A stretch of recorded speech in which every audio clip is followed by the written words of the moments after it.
J'ai pogné une bulle dans mon cerveau parce que rien faire pendant 3 jours, ça commence à être long. Et je me suis dit que j'allais faire un petit quelque chose pour le nouvel an. J'allais devenir productive, j'allais faire de quoi de ma vie parce que tu sais, à un moment donné, on peut pas juste rester assis sur ses fesses et rien faire. Considérant que c'est majoritairement ce que j'ai fait tout de 2020, je me suis dit, hey, pourquoi pas commencer l'année avec quelque chose d'intelligent?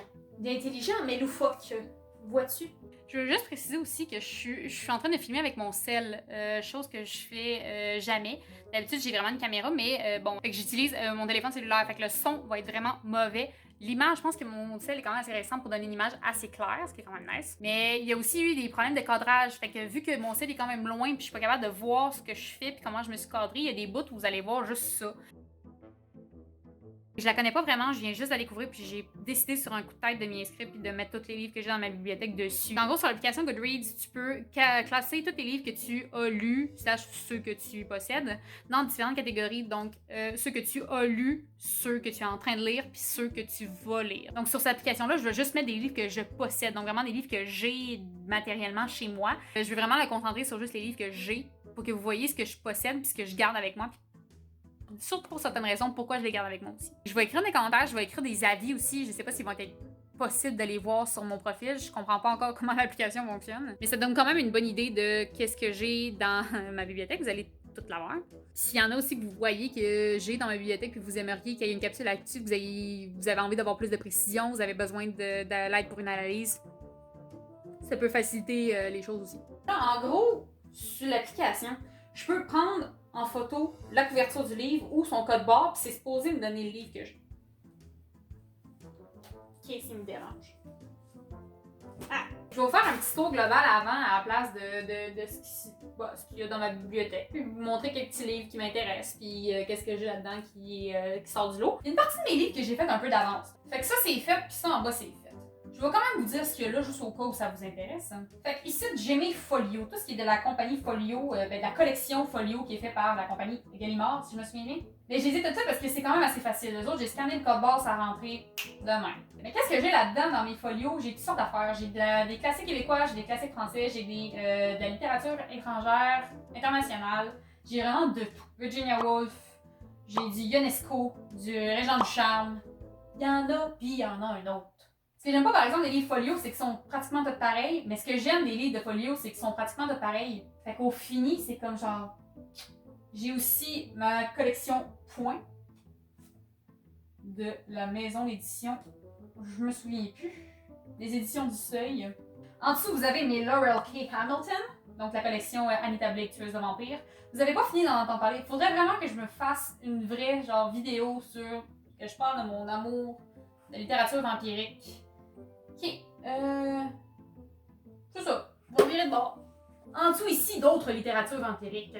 J'ai les Carolyn Spark, la série Love at Stake, que j'ai parlé dans mon premier vidéo. C'est un amour inconditionnel, je les ai dans les deux langues, donc en français puis en anglais. Sur Goodreads, je vais juste être marqué comme si je l'avais en anglais parce que je peux pas scanner le livre en anglais puis le livre en français puis avoir les deux. Fait que ce sera pas le compte exact du nombre de livres que j'ai dans ma bibliothèque parce que j'en ai en 2 exemplaires.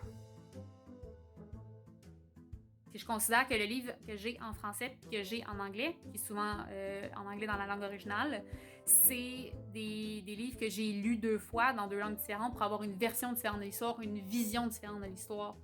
Donc, pour moi, c'est pas le même livre. Petite mention, par exemple, si jamais il y en a d'entre vous qui lisent cette série-là ou qui l'ont déjà lu, moi, mon préféré, c'est le 3e. Je l'adore. Donc, l'univers de notre super Seigneur des Anneaux, il est là. Aussi le Hobbit puis Silmarillion qu'il faut absolument que je lise éventuellement aussi selon mes experts. Fait que ça, c'est ceux-là que j'avais déjà fait d'avance. Fait que on va pas les rescanner parce que ce serait un peu contre-productif. Fait que ce que je vais faire, c'est que je vais m'essayer avec d'autres choses. C'est pas mal. Ça a l'air que Goodreads il est pas d'accord à ce que j'aille la Squin. Là, on sait que la Squin ça a pas marché, fait que je l'ai mis de côté et je vais faire ça en main plus tard en cherchant le fait. J'ai vraiment commencé à préparer ma bibliothèque quand je suis arrivée au cégep.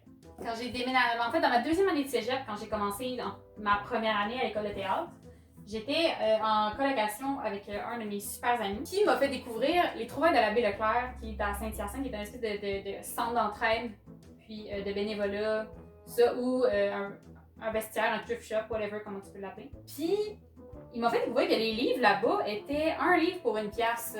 peu importe le livre, peu importe la grosseur du livre, des pièces de théâtre aussi. Puis comme ça faisait pas longtemps que je m'étais mis au théâtre, il fallait que je rattrape le groupe, tu sais, j'étais quand même dans une école professionnelle. Fait que là, on s'est mis à faire des épopées, puis d'aller à tous les jeudis, puisque c'était là qu'on avait un break, aller chercher des livres, et j'en ramassais à peu près au moins 30 à 50 de la shot. Ce qui est le fun aussi, c'est que le 5e livre était gratuit. Fait que tu penses que ça monte à 5$ la shot quand tu achètes 5 livres, mais non. Fait que bref, j'ai vraiment commencé à hoard des livres à ce moment-là. J'en avais vraiment beaucoup, puis j'avais pas de bibliothèque dans cet appart-là, fait que ça a été un gros défi.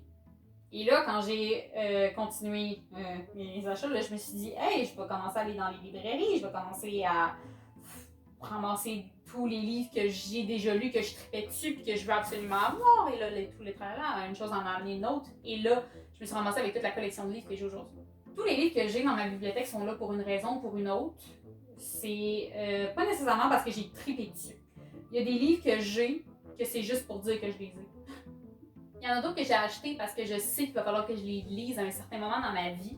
Puis, ben, tant qu'à l'avoir d'en face pour pas cher, je l'ai acheté, tu sais. Puis, il y en a que c'est des classiques que je connais de nom, puis que je me dis qu'à un moment donné, il va bien falloir que je lise, fait que tant qu'à y être. En fait, c'est un peu ça la raison pourquoi je veux pas noter mes livres sur Goodreads. Je peux écrire des avis, donc je pense que je vais le faire.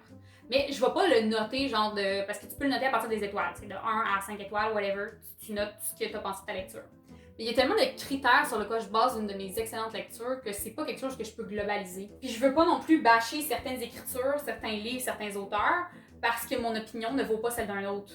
Mais je veux que chaque livre que je vous lis dans ma bibliothèque, chaque livre que je vous présente sur les internets, chaque livre que j'ai le goût de lire, que je vais lire, il y en a que je vais être déçue. Je vous le dirai pas nécessairement que j'ai été déçue, parce que mes attentes ne seront pas les vôtres, puis ben garde, faut pas tout avoir dans la vie. Je mettrai pas non plus 5 étoiles automatiquement ou un 0 étoile pour tous les livres que je possède. Tout simplement parce que je veux pas non plus fausser les données du site Goodreads, parce que je sais qu'il y en a qui utilisent ça pour se donner une idée de ce qu'ils ont envie de lire, dépendamment du rating et de l'opinion de d'autres personnes. Fait que je veux pas non plus fausser les données en mettant 0 étoile ou 3 étoiles ou 5 étoiles pour toutes, alors que c'est pas mon opinion. Je veux pas que mon opinion vienne influencer vos choix de lecture, que vous lisiez genre, mettons que j'ai pas aimé un livre, que vous lisiez mon commentaire, puis ben que vous êtes comme ah ben elle a pas aimé ça, ça vaut pas la peine que je lise.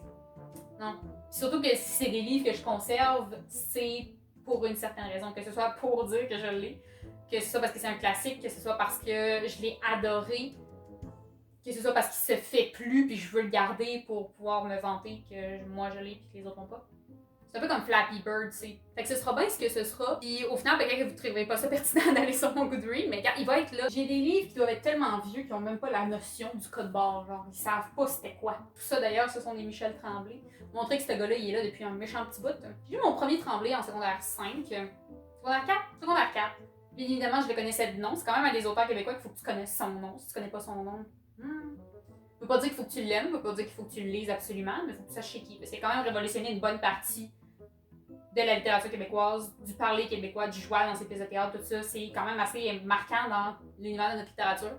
C'est un site anglophone, fait que la majorité des livres que j'ai qui sont québécois, ils vont me sortir le bon titre puis la bonne image, même si il est pas en anglais. Mais là, je suis en train de scanner Le Petit Prince, puis il me donne juste les versions en anglais.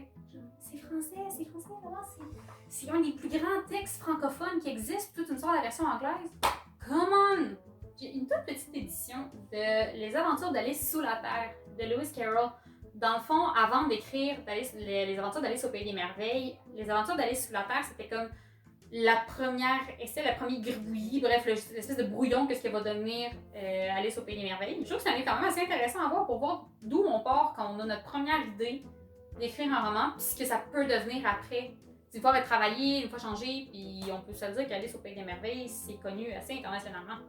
Il y a des livres que j'ai découverts en lisant d'autres livres. C'est-à-dire que je lisais par exemple un essai ou une œuvre spécifique sur un certain temps dans l'époque québécoise, whatever. Puis on parlait d'un livre que j'avais jamais entendu parler ou d'un auteur que je connaissais pas. Puis c'était raconté comme si je devais savoir c'était qui, comme si l'auteur prenait pour acquis que je savais déjà c'était qui. Fait qu'il y en a pour que je me suis mis à faire certaines recherches parce que j'aime ça comprendre à 100% ce que je suis en train de lire. Si tu me donnes une référence puis j'ai pas le référent, ça me fait un peu chier. Et en ce moment, je suis en train de lire, quand même assez espacé, j'ai de la misère à lire des gros essais des fois. Je suis en train de lire Les Constellés de Daniel Grenier, qui est un auteur qui, pendant 1 an, a lu juste des autrices. Donc, il a juste lu des auteurs féminins.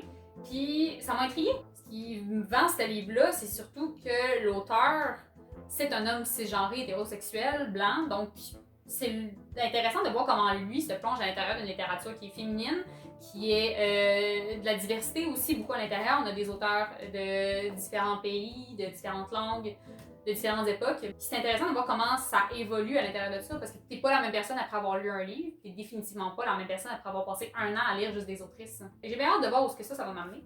Mais bref, ce que je voulais dire, c'est que ce livre-là m'a fait découvrir toutes sortes d'autrices puis de livres complètement différents, dont le livre d'Anne Anton Capèche, Je suis une maudite sauvagesse. Quand Les Constellés est sorti, il parlait de refaire une édition de Je suis une maudite sauvagesse aux éditions Mémoire d'Encrier, que j'adore. Et selon Daniel Grenier, l'auteur des Constellés, ça devrait être une lecture obligatoire dans les écoles secondaires. Fait que bref, je vais le lire, puis écoutez, on s'en jase. Il n'y en a pas tant que ça, mais il y a quand même certains livres dans ma bibliothèque que j'ai seulement en anglais. Et ça, c'est seulement si l'anglais a été la langue originale d'écriture. Je me considère quand même assez chanceuse de pouvoir lire l'anglais, de le comprendre assez pour pouvoir le faire.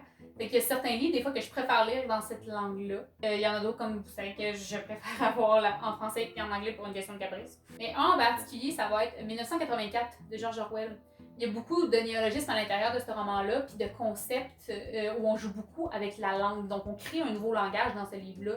Qui s'appelle le Newspeak en anglais. Et la raison pourquoi j'ai choisi de le lire en anglais, c'est parce que au moment où je commençais à lire, la Pléiade était en train de discuter des nouvelles traductions. Parce qu'il y avait quand même eu d'autres traductions avant de 1984.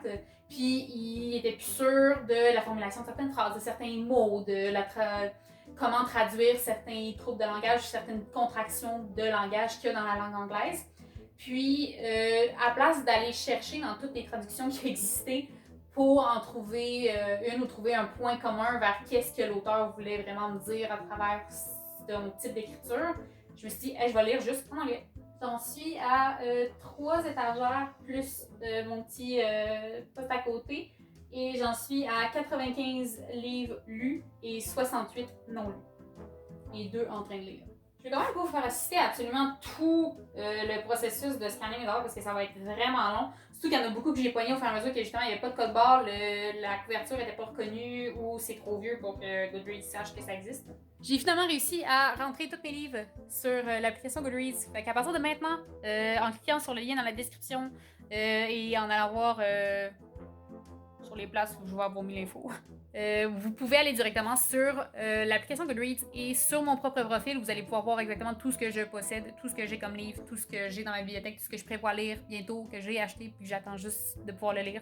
Si jamais à partir de ce que j'ai dans ma bibliothèque, vous voyez qu'il y a des choses que je devrais y ajouter, vous avez des idées, des trucs sur lesquels vous aimeriez qu'on débatte un petit peu, qu'on jase, qu'on compare les analyses, tout ça, ça me ferait vraiment plaisir.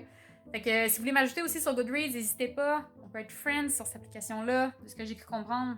Il arrivera bien ce qui arrivera en 2021. Je commence l'année du bon pied, je commence avec l'esprit ouvert, puis j'ai vraiment le goût de passer du temps à modifier cette chaîne-là, puis à la faire grandir, puis la faire découvrir vraiment plus. Fait que je commence l'année avec ce petit vlog-là, un peu inutile, mais qui me fait quand même rire. Moi, j'ai du fun à faire ça, puis c'est pour ça que j'ai mis partie ma chaîne, parce que j'ai des choses à compter, des choses à montrer, puis j'ai beaucoup de livres à partager.